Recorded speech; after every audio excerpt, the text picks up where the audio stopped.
Good morning students, कैसे हो सब? How are you friends? हम लोग कंप्यूटर पढ़ रहे थे। कंप्यूटर में हमने बहुत सारी चीज़ें आपको बता दिया था। जैसे कंप्यूटर परिचय में हमने आपको बताया था कंप्यूटर क्या होता है। एक प्रकार की इलेक्ट्रॉनिक डिवाइस है जो गणना करने के लिए बहुत ही उपयोगी होती है। इसके अलावा हमने डाटा बताया था, डाटा क्या होता है, सूचना क्या होता है, इन्फॉर्मेशन क्या होता है, इनपुट आउटपुट वगैरह वगैरह चीज़ें थोड़ा सा हमने आपको ब्रीफ में परिचय दिया था ताकि आप कंप्यूटर की थोड़ा सा नॉलेज रखते हुए आगे बढ़ सकें। इसके बाद हमने कंप्यूटर पर बेस्ड क्वेश्चन कराया था। आज हम कंप्यूटर का दूसरा लेक्चर स्टार्ट करने चल रहे हैं, जो कि तीसरा लेक्चर होगा संभवतः। तो इसमें हम आपको बताएंगे कंप्यूटर का उद्भव कैसे हुआ, उसका विकास कैसे हुआ, इसके बाद कंप्यूटर की पीढ़ियाँ वगैरह वगैरह। तो आइए हम लोग बिना किसी देरी के स्टार्ट करते हैं लेक्चर्स को। कंप्यूटर का उद्भव एवं विकास। हमने आपको पहले ही दिन बताया था कि कोई भी वस्तु या संसाधन अपने चरम सीमा पर एकाएक नहीं प्रकट होता, उसको कई प्रोसेस से गुजरना पड़ता है। कई प्रोसेस से गुजरने का मतलब यह है कि जैसे कोई कंप्यूटर, अगर आज जिस सीमा में आप देख रहे हैं कंप्यूटर की, वो चरम सीमा पर अभी भी नहीं है। कोई भी विकास जो होता है वो उसकी कोई सीमा नहीं होती, आविष्कार की कोई सीमा नहीं होती है। आज जो कंप्यूटर है वो आने वाले 10 साल बाद सड़ा मटेरियल होगा या पुराना होगा। जिस तरीके से एंड्रॉयड सेट आने के बाद जो कीपैड होता है वह कीपैड पूरी तरीके से ख़त्म हो गया, उसी तरीके से विकास हर युग में परिवर्तित होता है। तो विकास होता रहता है, नए नए कंप्यूटर, नए नए टेक्नोलॉजी आती रहती है। तो इसी हिसाब से जब तक कंप्यूटर नहीं था तो कंप्यूटर के न रहने के पहले कैलकुलेटर था, जो गणना के लिए, जो वैज्ञानिक अपनी गणना करते थे, गणितज्ञ अपनी गणना करते थे, उसके लिए उन्होंने कैलकुलेटर का आविष्कार किया था। कैलकुलेटर के आविष्कार के बाद धीरे धीरे जैसे जैसे टेक्नोलॉजी बढ़ती गई, जैसे जैसे हमारी आवश्यकताएं बढ़ती गई, जनसंख्या बढ़ती गई, नए नए टेक्नोलॉजी आते गए, वैसे वैसे हमको और आवश्यकताएं पड़ी। तो वैसे वैसे तकनीकी का विकास होता गया, कंप्यूटर आता गया। कैलकुलेटर से हम कंप्यूटर तक की यात्रा 350 से 400 सालों में पूरा किए। आइए देखते हैं वो यात्रा कैसी थी। सबसे पहला क्वेश्चन को हम पहले बताते हैं, क्योंकि हमारे पढ़ाने का उद्देश्य केवल इतना है कि जो जीएस हम पढ़ाते हैं, जीएस में आपका कोई क्वेश्चन छूटे ना। तो सबसे पहला जो क्वेश्चन है, चार्ल्स बेबेज। चार्ल्स बेबेज क्या है? आधुनिक कंप्यूटर विज्ञान का जनक कहा जाता है, इन्हें फादर ऑफ कंप्यूटर कहा जाता है। किसको? चार्ल्स बेबेज को। इस क्वेश्चन का आंसर आपको यहाँ मिलेगा, अभी मैं बताता हूँ। तब तक आइए उसका विकास देखते हैं, कंप्यूटर का विकास कैसे हुआ। सबसे पहले ये समझ लीजिए कि संसार की सबसे पहले जो गणना की मशीन थी, ठीक है, अबेकस थी, जो कि बेबीलोन में अंकों की गणना के लिए प्रयोग किया जाता था। बेबीलोन में जो था वो अंकों की गणना करता था, ठीक है, अंकों की गणना करता था, काउंट करता था, एक तरीके से अंक का काउंट। तो तब के समय में 16वीं शताब्दी में ये था, 1600 ईस्वी के आसपास। तो तब के समय में यही कंप्यूटर था, ठीक है, कोई तकनीकी का विकास तो हुआ नहीं था। तो इस हिसाब से केवल गणना करने के लिए अबेकस आया, जो कि बेबीलोन की सभ्यता में प्रयोग होता था गणना के लिए। दूसरा पास्कलाइन आया। पास्कलाइन क्या थे? फ्रांस के गणितज्ञ थे। 1642 ईस्वी में इन्होंने प्रथम यांत्रिक गणना मशीन का आविष्कार किया। ये क्या कर सकती थी? यह जोड़ और घटाव कर सकती थी, यानी एडिंग कर सकती थी और सब्सट्रैक्ट कर सकती थी, ठीक है, जोड़ और घटाव कर सकती थी पास्कलाइन के द्वारा, जो 1642 में बनाया गया। तीसरा difference engine and analytical engine है। यहीं पे आपको इस प्रश्न का आंसर मिलेगा कि आधुनिक कंप्यूटर विज्ञान का जनक चार्ल्स बेबेज को क्यों कहा जाता है। Difference engine and analytical engine एक ब्रिटिश गणितज्ञ थे, चार्ल्स बेबेज, जिन्होंने 1822 ईस्वी में डिफरेंस इंजन बनाया, जो कि भाप से चलता था, लेकिन यह केवल गणना कर सकता था।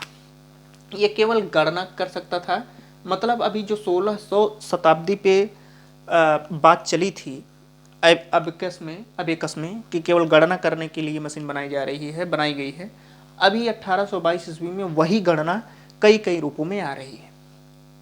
1842 तक आते आते चार्ल्स बेबेज ने स्वचालित मशीन एनालिटिकल इंजन बनाया। स्वचालित का मतलब ऑटोमेटिक, जो खुद से चलती थी। और यह क्या कर सकती थी? यह चारों फंक्शन एक साथ कर सकती थी। एडिंग कर सकती थी, यानी जोड़, गुणा, घटाव, भाग, चारों फंक्शन को एक साथ कर सकती थी। इसी में लेडी एडा अगास्टा थी। एनालिटिकल इंजन में इन्होंने पहला अपना प्रोग्राम डाला। ठीक है, प्रोग्राम मतलब सॉफ्टवेयर होता है। अब धीरे धीरे कंप्यूटर का परिवर्तन होना शुरू हुआ। कैसे परिवर्तित हुआ? लेडी एडा अगास्टा इंपॉर्टेंट क्यों है? क्योंकि इन्होंने बाइनरी सिस्टम का आविष्कार किया। बाइनरी सिस्टम क्या होता है? द्विधारी अंकों का एक समूह होता है। ठीक है, उसको हम अभी चैप्टर आएगा पढ़ाएंगे। तो चौथा है सेंसर टेबुलेटर, यह मशीन है सेंसर टेबुलेटर। इसका आविष्कार किसने किया था? 1890 ईस्वी में अमेरिकी वैज्ञानिक हरमन होलेरिथ थे। ठीक है, हरमन होलेरिथ ने विद्युत चालित यंत्र का आविष्कार किया, जिसका प्रयोग अमेरिकी जनगणना में किया गया। Sensor tabulator. ठीक है, मार्क प्रथम 1937 से 1944 में आए। अब 1937 से 1944 में आते आते ये इसका जो मार्क प्रथम का आविष्कार हुआ था, इतने के दौरान हुआ था, 7 साल लग गए थे। 1937 से 1944 IBM कंपनी थी। IBM का मतलब होता है इंटरनेशनल बिजनेस मशीन। इस कंपनी के सहयोग से वैज्ञानिक थे हावर्ड आइकेन। ये विश्व के प्रथम पूर्ण संचालित विद्युत यांत्रिक गणना यंत्र का आविष्कार किए। विद्युत यांत्रिक गणना का मतलब होता है एक ऐसी काउंटिंग करने की मशीन जो कि पूरी तरीके से विद्युत पर निर्भर है और चारों फंक्शन जोड़ घटाव गुणा भाग सब कुछ कर सकती है और खुद से कर सकती है। इसीलिए इसका नाम विद्युत यांत्रिक गणना यंत्र रखा गया और इसके वैज्ञानिक थे हावर्ड आइकेन और यह मार्क प्रथम के नाम से जाना जाता है। छठा है ABC। इसका आविष्कार 1939 में किया गया। 1939 में जॉन एटनासॉफ और क्लिफोर्ड पेरी ने किया था इसका आविष्कार। यह संसार का पहला इलेक्ट्रॉनिक डिजिटल कंप्यूटर का आविष्कार है। इलेक्ट्रॉनिक डिजिटल कंप्यूटर मार्केट में आ गया था, अपने किसी भी रूप में आया था। ये 1939 में आया था। सातवां है ENIAC। यह 1946 में आया USA में। इसका आविष्कार किसने किया था? JP एकर्ट और जॉन मुचली ने किया था। यह सामान्य कार्यों के लिए प्रथम पूर्ण इलेक्ट्रॉनिक कंप्यूटर है। सामान्य कार्य का मतलब जो घटाव गुणा भाग थोड़े बहुत और आदि संक्रियाएं, मैथमेटिकल, ये प्रथम पूर्ण इलेक्ट्रॉनिक कंप्यूटर था। यानी कैलकुलेटर से धीरे धीरे हम लोग कहाँ पे आ गए? 1946 में पूर्ण इलेक्ट्रॉनिक कंप्यूटर पे आ गए जो सामान्य कार्य कर सकता था। ENIAC का फुल फॉर्म होता है electronic numerical integrator and calculator. ठीक। IDVAC क्या है? Electronic discrete variable automatic computer. इसका आविष्कार किसने किया था? वॉन न्यूमैन ने किया था। संग्रहित प्रोग्राम की एक अवधारणा है ये, क्योंकि ENIAC में परिवर्तन करना कठिन था। ENIAC की कठिनाई क्या थी? ENIAC की कठिनाई ये थी कि अगर जैसे कोई समूह में डाल दिया गया और उसने फंक्शन कर दिया, जोड़ कर दिया, घटाव कर दिया, गुणा कर दिया, भाग कर दिया, तो आगे अगर आपको कोई स्टेप बैक ले जाना है तो परिवर्तन आप नहीं कर सकते थे या फॉरवर्ड नहीं कर सकते थे। तो सबसे बड़ी ENIAC में कठिनाई ये थी, चूँकि विकास का दौर चल रहा था, तो ENIAC की यही कठिनाई को दूर करने के लिए IDVAC आया, जिसके आविष्कार वॉन न्यूमैन थे। इन्होंने संग्रहित प्रोग्राम डाला और इस कठिनाई को दूर किया। नवा UNIVAC है।